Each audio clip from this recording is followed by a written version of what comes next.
When you're broke, who exactly are you helping? And that is the quote of the day.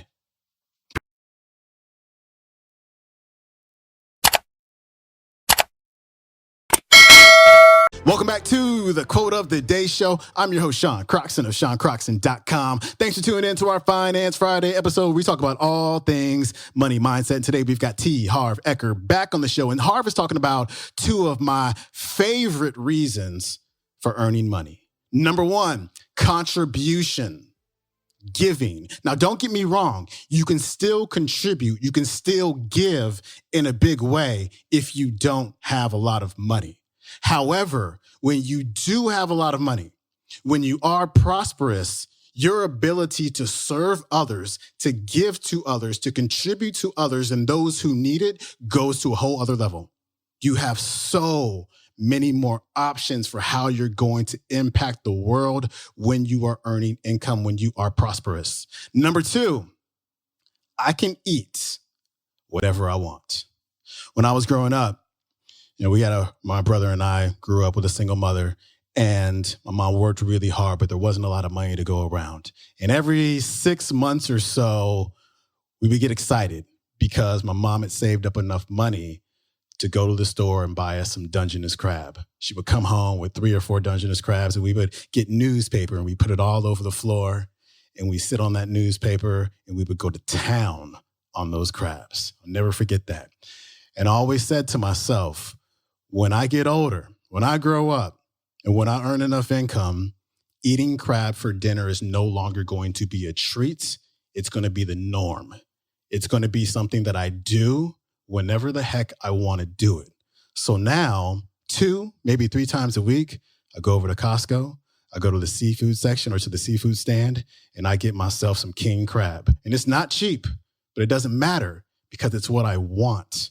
It's what I deserve. And it's what you deserve. You deserve to eat whatever you want to eat. You deserve to go to the restaurant and not have to look at the prices and be nickel and diming and buying stuff and ordering stuff that you really don't want to eat, but is only what you can afford. Nah, no more of that. And so these are just 2 things that I feel are really important. I love food and I love contributions. And those are just 2 of my main reasons for earning more money.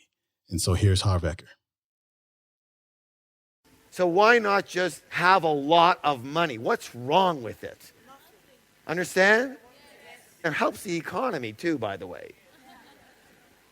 And don't even get me started on that. Don't get me started on that.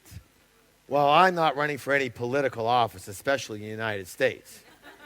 But I'll tell you what, and this is for everyone to hear. This whole idea of rich bashing is very, very bad for the psyche of the capital and economic world. Very bad. Because if you bash rich people, you're not bashing just the few bad ones who obviously are a little bit greedy and whatever, okay?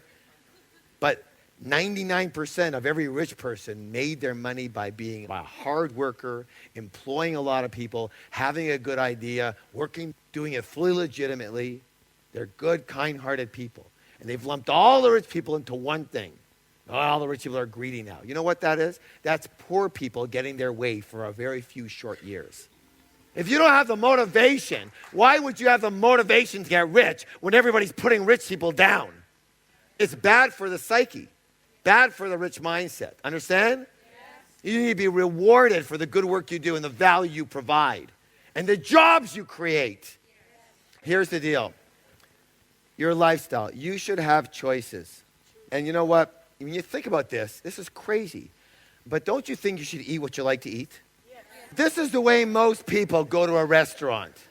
They go to a restaurant, they look at the menu, and they don't even look at the left side. They look at the right side where the prices are. And they go, 39, 35, 32, 25, 20, 19, 16, 14, $12, 12 pounds. Okay, I think I'll have that. What is it? Oh. It's the chicken. Again.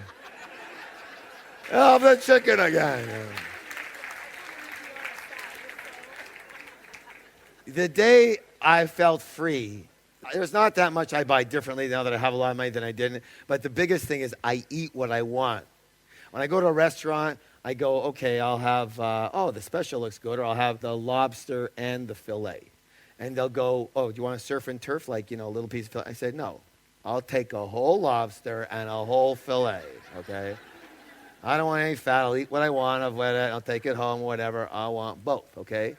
Even if it was surf and turf, it says market price. That just means it's expensive, right?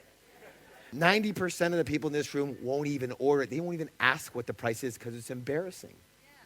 It's embarrassing. Okay, well, how much is that? It's like, too much for you. Yeah? Obviously, if you have to ask, you can't afford it. Listen, the difference between your $13 chicken and a $30 surf and turf is whatever, $17. Maybe it's $20 difference, yes? How often do you go out to eat? Do you go out every single night? Some of you do, but let's say you went out every single week. Every week, you ordered surf and turf, lobster and filet, or whatever you love. So every week you order surf and turf for $30. Let's say a $20 difference, and you do that every week. You order what you want. Now, what's the difference in a week? $20. How many weeks? 50 weeks. How much is that? $1,000 or 1,000 pounds. For 1,000 pounds a year, you can't eat what you want? We shouldn't even been talking about $1,000 or 1,000 pounds. 1,000 pounds is what you make every single night when you're sleeping. It comes in on when you just hit send on your internet as to one of your tiny little streams of income.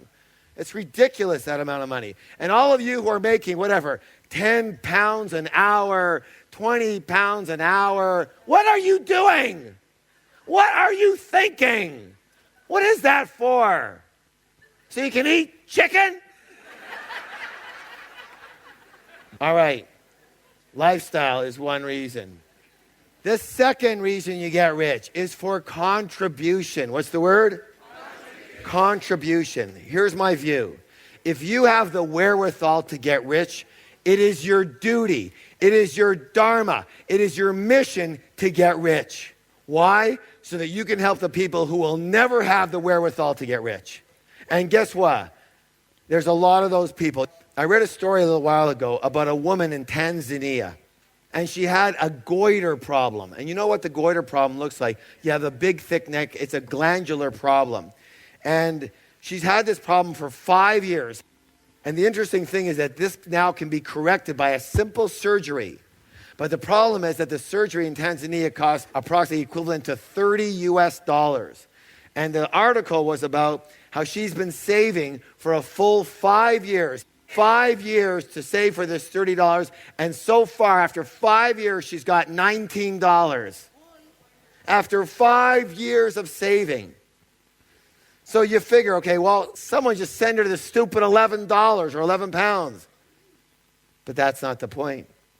The point is that there's not just one person in this kind of position in the world. Not just one, and not 10, and not 100, not 1,000, and not 10,000, and not 50,000 or 100,000, and not even 1,000,000 people in a similar type of position financially to where they can't even live their life semi-decently. Not 1 million, 10 million, or 100 million. There are hundreds and hundreds and hundreds of millions of your brothers and sisters who are in exactly that kind of position. And the very question is, what the hell are you doing about it? Well, what can you do when you're fighting for survival yourself? Do you understand what I'm saying? It isn't broke people who build the hospitals. It isn't broke people who contribute and handle all the charity work. It isn't broke people who do that. I'm sorry to tell you. When you're broke, I have a question for you. Who exactly are you helping? Who? You think it's so pious and spiritual and you're a good person, you're going to go to heaven if you're just broke enough. Who told you that? That's ridiculous. It's crazy. So I find this, especially at our programs, this is why we run these programs all over the world, that when people are kind and when they have plenty for themselves, their inclination is very strong to help other people. So your financial intention is not just for you to earn for yourself, it's also to help others. Let me ask you a question. How many would love to be able to give at least 100,000 pounds or euros a year to helping other people? All right, good. Then what the hell are you doing about that? All right, so let me ask you a question. Let's even say it was 10%. If you're going to give away 100,000 pounds or euros, how much do you have to be earning? 1 million pounds or euros a year. And that's exactly why that's the intention. Because one of the things you're going to commit to when you first walk in there is you're going to commit that when you earn 1 million pounds or 1 million euros or $1 million a year, you're going to gift $100,000 or 100,000 pounds away to helping other people every year. Good or good?